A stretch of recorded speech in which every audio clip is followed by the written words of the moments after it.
All right, so what is your name, year, and your interest?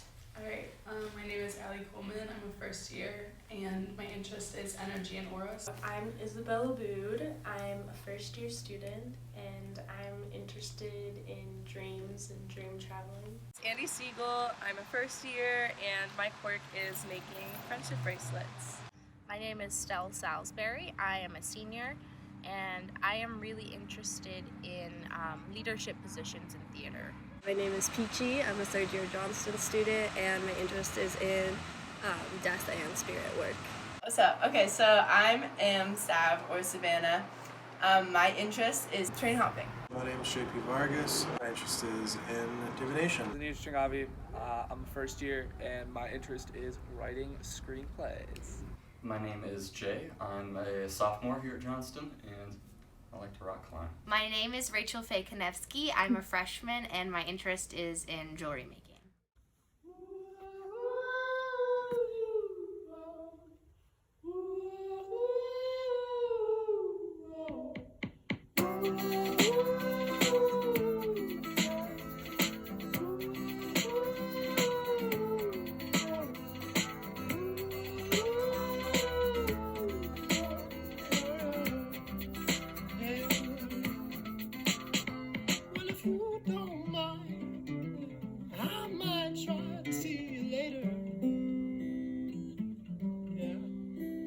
Mama's gone and the papa's off indicator.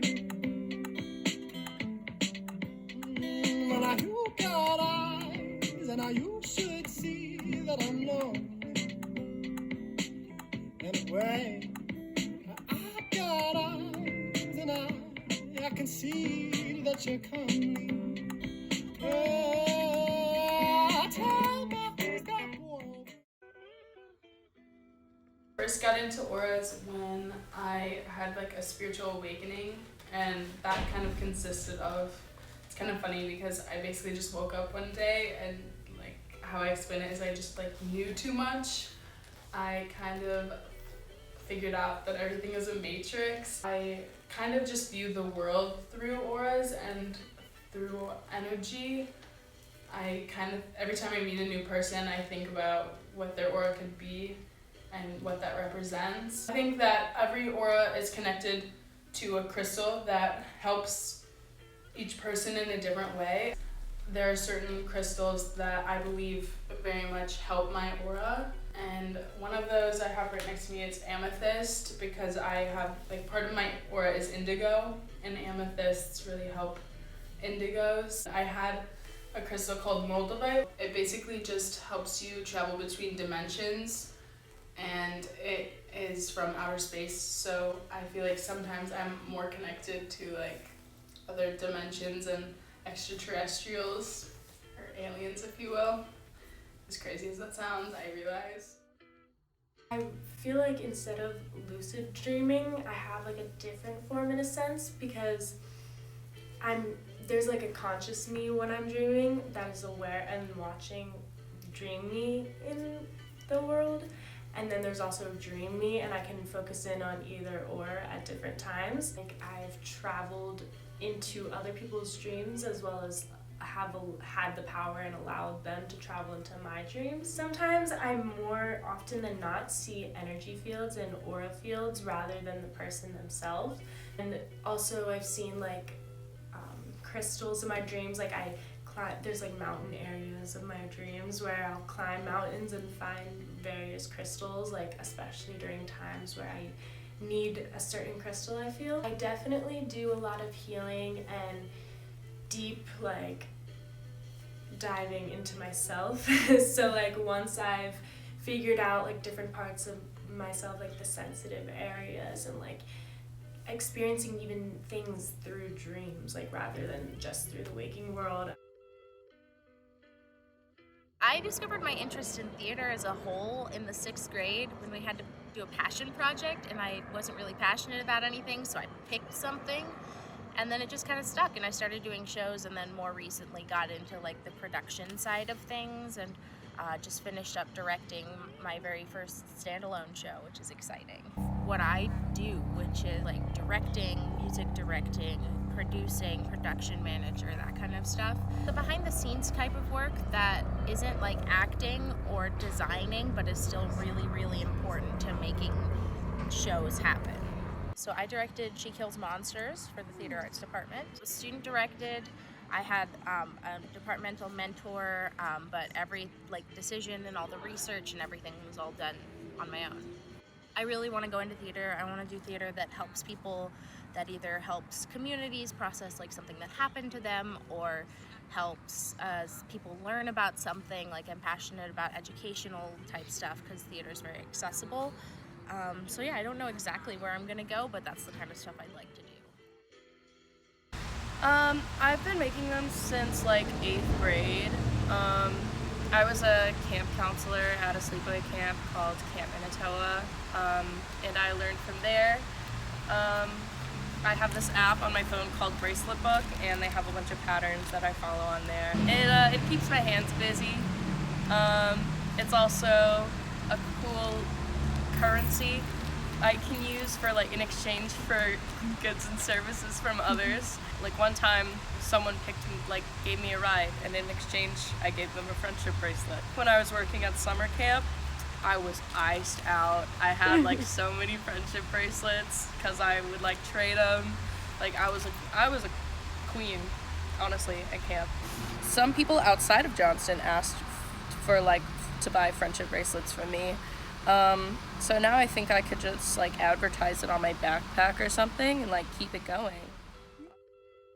Death work is kind of honoring the dead, honoring the material, so the corpse that is left behind when the spirit leaves, and how you can honor and adorn it to help it get to the other side peacefully, and help it feel as if it has an adequately lived life, it was respected, basically. Okay, so I have these rats, and these rats are in these jars of formaldehyde, as you may have guessed. I use them in my worship and in my connection to the god Hades, who is a big underworld character, basically. They're always just present. They're kind of an offering to him in a way, but having their bodies be preserved, and I talk to them, it's to help out what death means to you is also a big thing. Are you afraid of it? Why? Are you not afraid of it? Why? To understand yourself in the realm of death, and then to understand socially what death has brought about in tradition and ritual. I have always had an interest in transportation in a broad sense, and I've always wanted to train hop. I actually met someone last week who said they'd teach me how to train hop, so that's pretty exciting. Well, it's riding cargo trains and freight trains, and there's a bunch of maps online that you can see where the yards lead to and stuff, and it's kind of just a matter of getting into the yard, finding a grainer that has a hiding spot in it, and then you can also figuring out where the train's going, which is there's a lot of different processes to do that. One process is you can call in this number and to different train companies, and it'll tell you where the train's going. That's kind of the logistics of it. It's kind of interesting, a lot of these things that I have interest in, there's a big level of respect, or just knowing who else engages with these things. A lot of people who engage with train hopping are really trying to leave situations that they can't really have other ways out of and stuff. So, and same with hitchhiking, so it's kind of it's interesting to think about engaging with these communities from the background that I have, because that's totally not my experience, but I still have a high hunger for these things.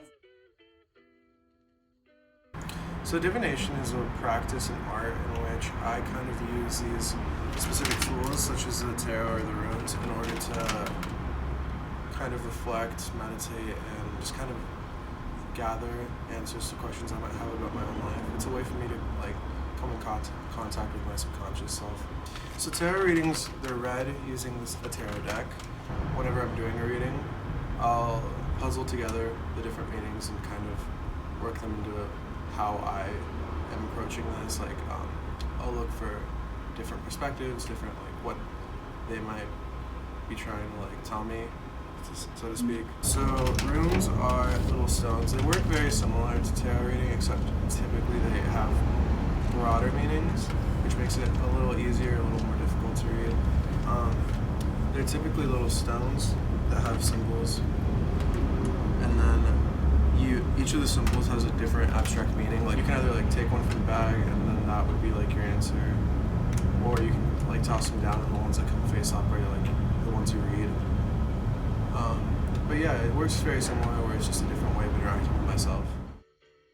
I first started writing screenplays, I want to say, my junior year, and that was because we had to write a short film for one of our classes, and I just kind of started writing it along with one of my other friends, and we just had this amazing time doing it, and I was like, holy crap, like, this is so much fun, like I want to see what else I can do with it. I'm a big people watcher, so like I use people as characters in my mind, and I'll think about different backstories and stuff like that, and I'll come up with this like story in my head, which could completely be untrue to the person, but I just I love doing that. I think it's a lot of fun, and it's cool to like just look at archetypes of people that you see around and that you get to know around Complex or around Redlands, like the university in general, and just kind of create your own stories about them in your head. I currently am working on a screenplay. I always say I'm working on something. I've been working on my TV show for the last 1.5 to 2 years, kind of on and off. I'm always thinking of ideas. I always think of my characters in the back of my head and what they would think in specific situations.